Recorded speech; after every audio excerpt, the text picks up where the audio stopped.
am an old fart, and I have a guilty pleasure, which is I like knives. I'm not an expert or anything like that, not a representative of any company. I just like knives. And for the last year and a bit, you've been joining me roughly once a week looking at my many years long collection of small folding pocket knives. And I've appreciated the company. It's been a good COVID shut-in project. Thanks for coming along. Today we're going to have a look at this beautiful little knife.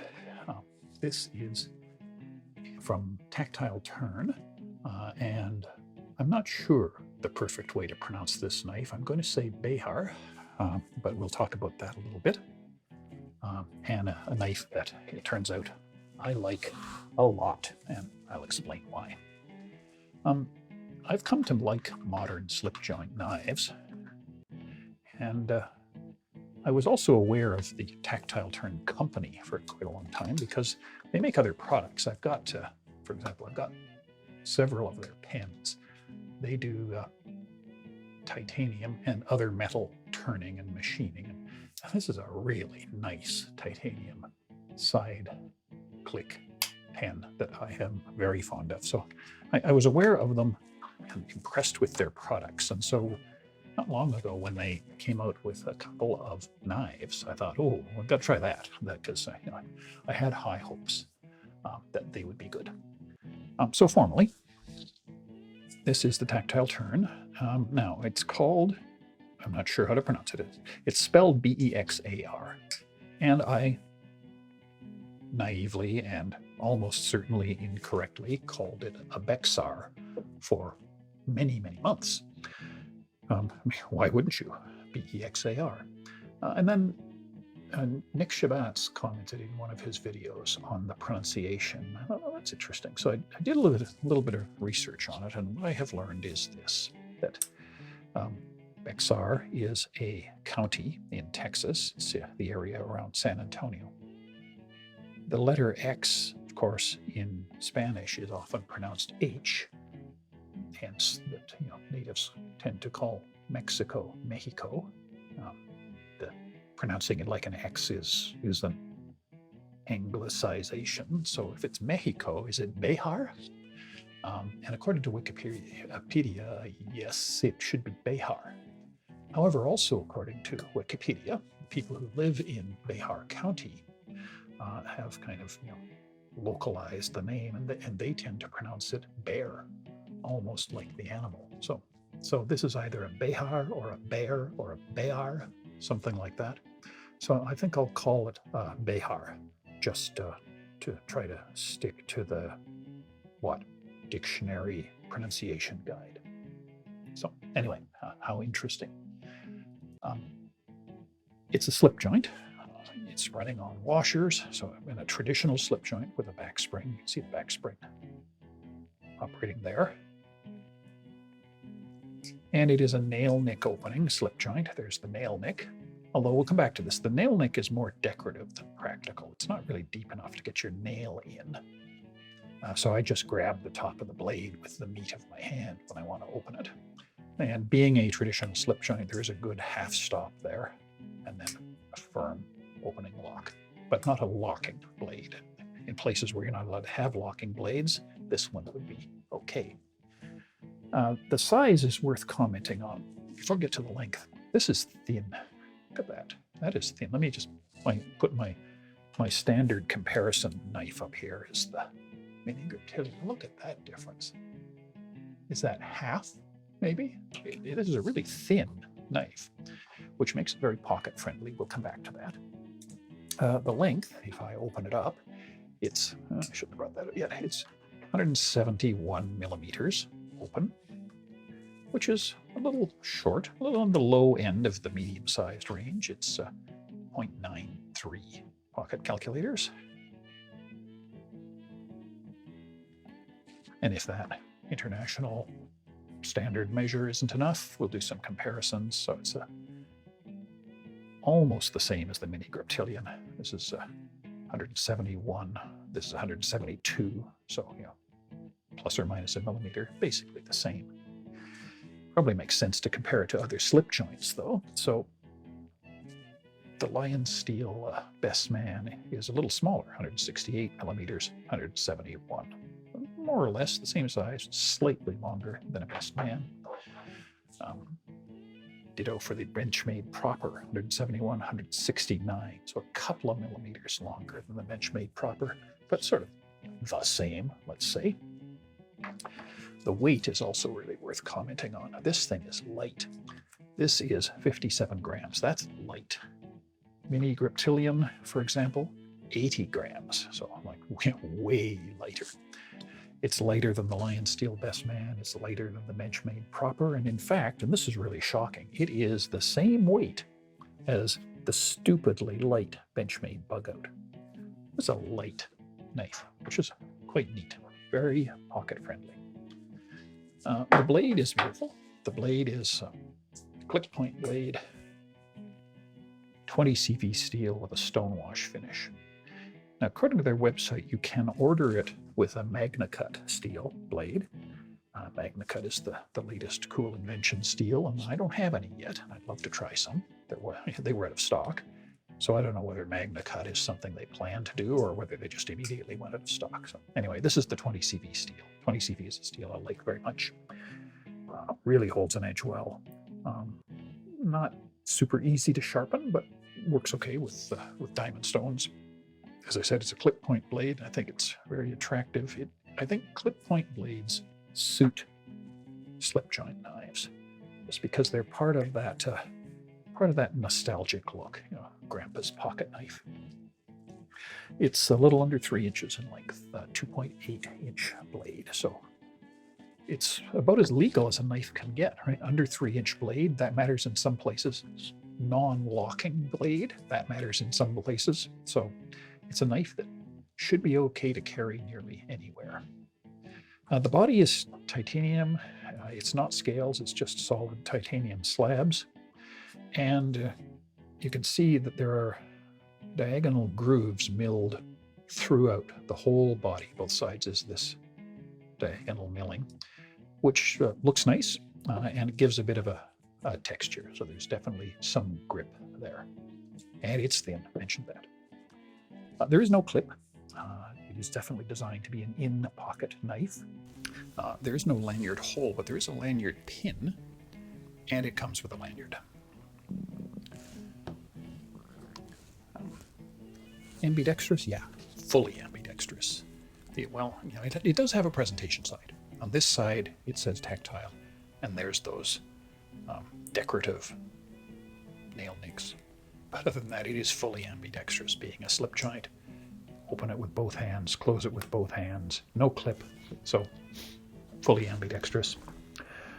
And because I have friends who care, where is it manufactured? It is made in the US. Tactile is in Texas, in Garland, Texas, which is a suburb of Dallas, if I remember correctly. I think it's near Richardson, which I used to go to now and then on business.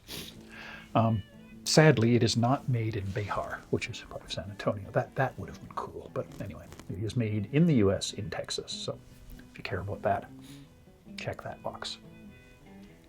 Now let's do some likes and dislikes. What I like a lot about this knife. I like the compact size. It's small overall. I like smallish knives. Very thin.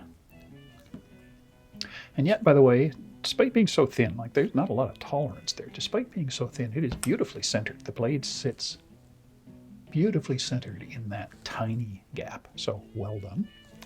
It is lightweight, which makes it really friendly on the pocket. The mechanism is fine. It's a good slip joint tension, not hard to open, just a good deliberate amount of resistance. Beautiful blade of good steel. I will say the blade was nicely sharp out of the box. It is not mirror sharp, but it is paper cutting sharp, plenty sharp enough. And the grind, something I have to give them credit for, the grind is perfectly centered. It's quite a shallow grind. It's 15 degrees, and it is perfectly centered, 15 degrees on each side. So it just shows some attention to detail in the manufacturing. Comfortable to hold, just barely 4-finger grip. No jimping on the back, but it just doesn't seem to need it. It's a good, secure grip. Another thing I'll mention, because I think it's nice, is the pivot screw is attractive. It's just your standard Torx pivot screw, but as you can see, it's quite a fat head, and it's got concentric circles milled into it, which is just decorative, but I think is pretty. And on the other side, milled circles. Now this would be the free turning side, except it isn't. You can see on one side, there's a little tangent cut out of that circle and a slight flat surface that it's sitting against, so it's not free turning. It can't turn, which just makes it so much easier to do minor maintenance on the knife. Really nice touch. It's just full of little engineering touches throughout that are nice. Extra care. That's my like list. How about a don't like list? There isn't very much to not like about this knife. It's so simple. It's well done. The only thing I'll say, I kind of mentioned it once already, is that, these little grooves here, I don't know if those are intended to be nail nicks. I'm going to say they're not. I think they're just decorative because they really are not deep enough. I cannot get nail traction there. I just have to grab it with meat to open it. So if those were intended to be nail nicks, then they're a fail. I suspect they weren't. I suspect they're just decoration, in which case, nicely done. So let's go through my rating system. We'll start with NTGK for non-threatening gentleman's knife, and we'll do NT, non-threatening, first. The good news is, well, it's small and light, and a small and light knife is just less threatening. It's a slip joint, so it's a low threat opening. There is no way to fire it open that makes people think, switchblade. And being a slip joint, it's a nostalgic knife. You could loan this to somebody, they'll pull it open and say, oh, my grandfather had a knife like this, or I had a Boy Scout knife like this. You could be quietly thinking to yourself, no, you didn't, not a knife like this, but it invokes that nostalgic feeling. There's just nothing threatening about it. It's classy looking, it's not tactical looking. There's no jagged corners and zombie barbs and harpoon edges on it. So I think it's non-threatening. The bad for non-threatening, can't think of anything really. So I'm going to give it an A+ for NT. For GK, gentleman's knife, the good is, I like the understated writing. It really only says, as far as I can see, it only says one thing on it. It just says tactile. No steel, address, URL, serial numbers. So understated writing. It's very pocket friendly. Light as a lanyard to make it easier to find and get out of your pocket. No clip to mar the lines. The non-mar surface, generally a knife that is loose in my pocket, I worry about the scales getting marred. Like this one, for example. And I tend to keep this in a leather slip when it's in my pocket. This one with the milled titanium slabs, I don't think is in any danger of getting marred or scratched up. So it's just overall very pocket friendly. The only bad I'll say is the body is just a little industrial looking, with that milled titanium finish. It's not what I would call exotic. It's a little industrial looking, which is going to pull it down from an A+ to an A for gentleman's knife. So I'm going to give it an A+ overall as a non-threatening gentleman's knife. I really like it. How about the KN rating? KN for what my knife nerd friends will think. Well, the pros are, it's new and uncommon, and it's from a respected company that people like for other things. Nice mechanism, opens, closes beautifully, well made, centered, and so on. A great blade, great shape, great steel, great grind on the blade.